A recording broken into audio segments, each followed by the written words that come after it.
The Atlantic-leading Boston Celtics go up against the Southeast-leading Miami Heat. It's a heavyweight matchup next on 2K Sports.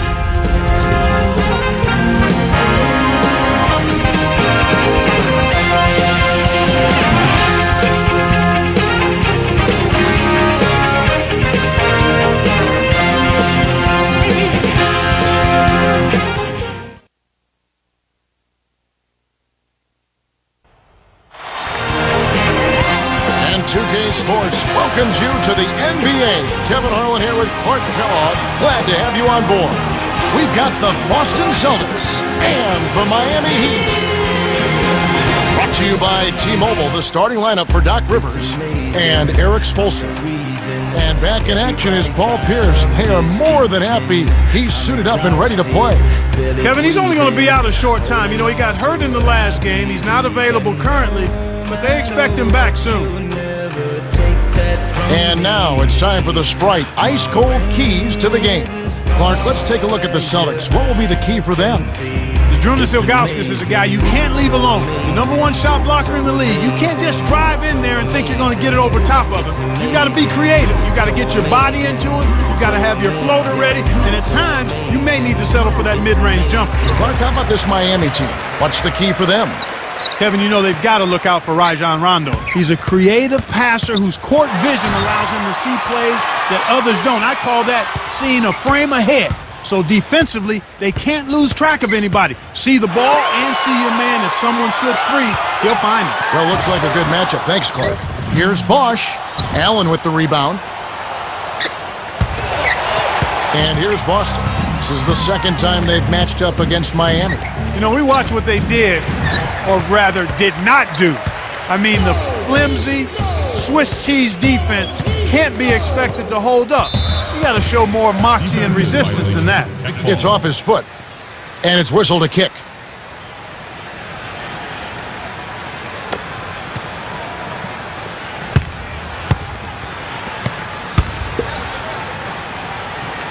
And here is Chalmers, averaging 6 points per contest. Stolen by Pierce. Here's Rondo. He gets hammered and he'll head to the line. That's on Dwayne Wade. Rajon Rondo is a Kentucky All-Southeastern Conference guard. Comes to the NBA, picked by Phoenix, goes to Boston. Now he's with all these great players, including Kevin Garnett and Paul Pierce. Think of the pressure that guy had on him when he was given the keys to that offense as a starting point guard. I don't think of it as much from a pressure standpoint as an opportunity, because those guys are all pros. Clearly they wanted to win a championship, and there was an expectation that they would, because you had Ray Allen, Kevin Garnett, and Paul Pierce together. But I think for that young player, it did a lot for his confidence to be able to step in and be part of a championship team that early in his career. So I don't think he looked at it as pressure. I think he looked at it as a wonderful opportunity to play with three of the greatest players that have played in the last couple of decades in the NBA. And the Garnetts, the Allens, the Pierces, they want him to be vocal. They have said, yell at us, tell us where to be. You're our leader. Well, it's one thing to say it. It's a whole other thing to get Rondo to do it on a regular basis. Those guys have about 33, 34 years of NBA experience between them. So he's grown into it nicely, though, and I think his confidence just continues to grow. The shot by Pierce will not go. Great defense there. Challenged the path of the shooter, which caused the miss. Now Ilgauskas inside.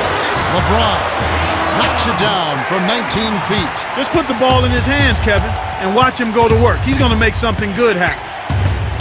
Rondo with the ball. His last outing, he had 8 points. Pierce backs him down. Releases from 15. No luck. And Miami will go the other way with the ball.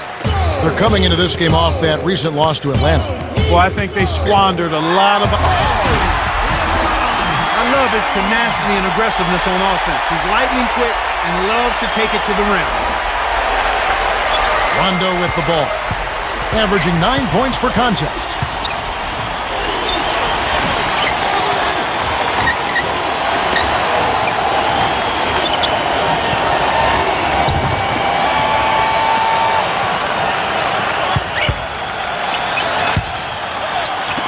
Deflected to O'Neal with the clock winding down. finishes with the soft touch. And finally, Kev, they get one to fall. Man, it's been a struggle here to start this game. Wade with it. Last game he had 12.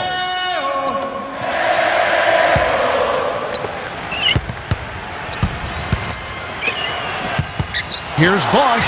You got to have a vice grip on that ball in the low post. You got to really squeeze it.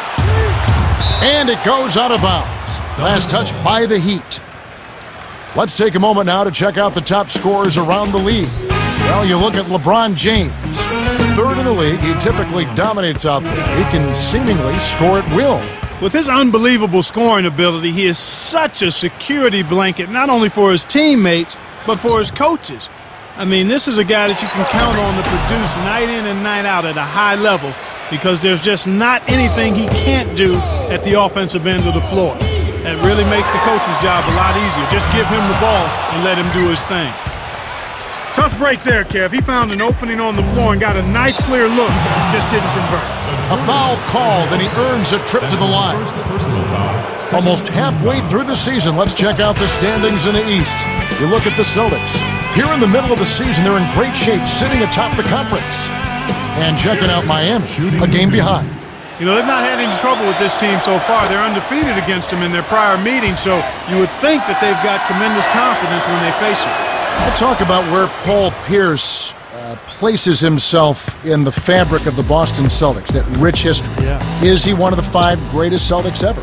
In my opinion, yes, no doubt. He's got a championship ring. He's been he's been a significant, integral part of a championship team. And throughout his career, at some point you have to value what players have done individually.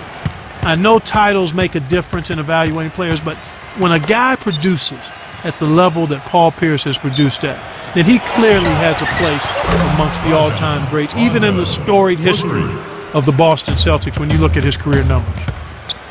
And here is Chalmers. Rajon Rondo getting it to go from deep. Stop the run. Gets in close. The shot by Wade, no good. Once he gets it inside, Kevin, he's really a good finisher. That's a good effort defensively to force the miss. Rondo with the ball. Here's O'Neal. Kisses it off the glass and in. Kevin, they're fighting extremely hard right here. Bit by bit, just trying to pull away. Chalmers drops it in on the layup.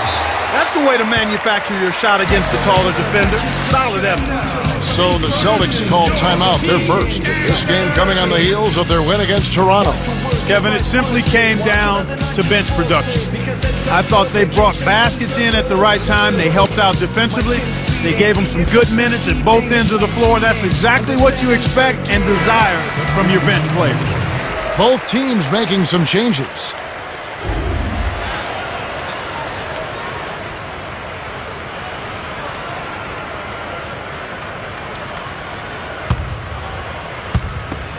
Rondo with it. It's a 6-point game.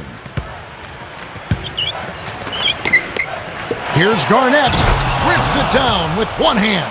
He's not a sensational dunker, but he flushed that one just to make sure. Wade backs in. Here's James. Lays it in.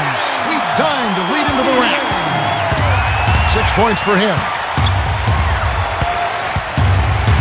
I enjoy it when teams run their offense from the inside out. They got in close there and made the most of it. And O'Neal gets it to go. Watching a team shoot this well is fun for some fans watching at home, but it's no picnic for the guy who's coaching the defense. I mean, he's really upset with how his team is not giving the effort at that end of the floor. Simply put, that's just bad defense.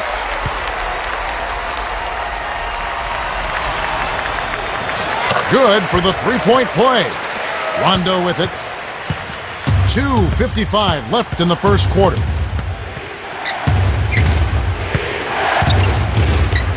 Pierce.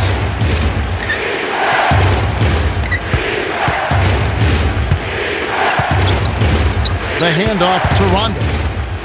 It's Pierce on the wing. Got a piece of it. Stolen away by the Heat. Good anticipation for the steal.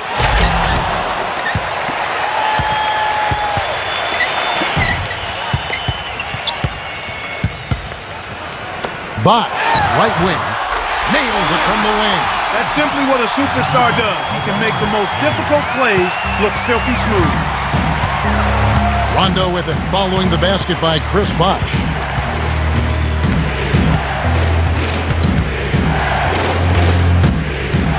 It's Pierce on the wing.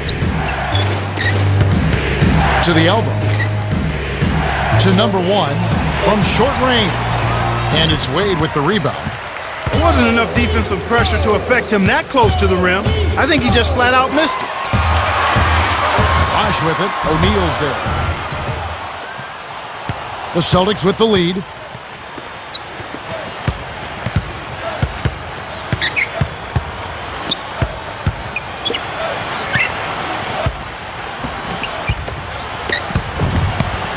Number one. Dumps it off. O'Neal. That shot didn't have a chance. He doesn't have the softest touch, and the defense was in his jersey. Got to look for a better shot.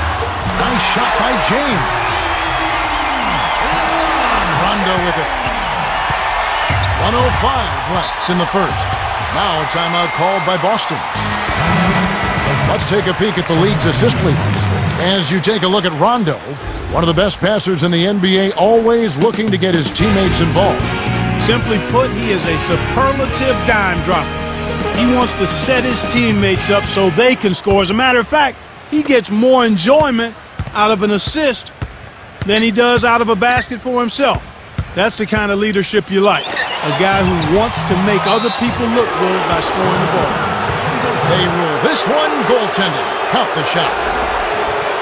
Boston is just getting everything they want inside. Points in the paint have been the story so far, and I don't think it's going to change unless this team starts defending with physicality, bodying up without fouling.